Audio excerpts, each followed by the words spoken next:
ഞാൻ അല്ലുക്കുട്ടനെ പഠിപ്പിക്കാനൊക്കെ ഇരുത്തി കുറച്ച് പഠിക്കാനൊക്കെ കൊടുത്ത ശേഷം ഞാൻ വിളക്ക് കത്തിക്കാനായിട്ട് പോയി.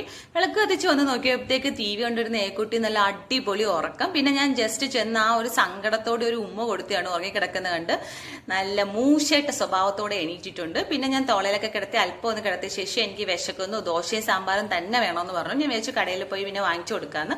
അത് കഴിഞ്ഞപ്പോൾ കണ്ട ഉഡായിപ്പ് സ്വഭാവം പുറത്തിറക്കിയിട്ടുണ്ട്. ആളുടെ പനിയും മാറി തനിയെ പോയി ഡോറൊക്കെ തുറന്ന് വണ്ടിയിലൊക്കെ കയറി ഇരുന്ന് പോവുകയാണ്. അത് കഴിഞ്ഞ് അവിടെ ചെന്നപ്പോഴത്തേക്ക് ദോശയും സാമ്പാറെന്നും പറഞ്ഞു വന്ന ആള് റൈസും ഫ്രൈയും മതി എന്ന് പറഞ്ഞു. പിന്നെ ഞാൻ വാങ്ങിക്കൊടുത്തു. അത് കഴിഞ്ഞ് നമ്മൾ പലചരക്കടയിൽ കയറിയിട്ടുണ്ടായിരുന്നു. നമുക്ക് സവാളയും അങ്ങനെ കുറച്ച് ഐറ്റംസ് ഒക്കെ വാങ്ങണമായിരുന്നു. അത് വാങ്ങി തിരിച്ച് വീട്ടിലോട്ട് വണ്ടി അങ്ങോട്ട് കയറ്റിയതും പെരുമഴ.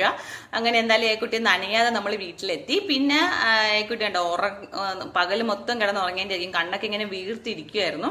അതൊക്കെ കഴിഞ്ഞ് ഫുഡൊക്കെ കഴിച്ചു മരുന്നൊക്കെ കൊടുത്തിട്ട് കിടന്നുറങ്ങി. അത്രേ ഉള്ളൂ. Tata bye, see U.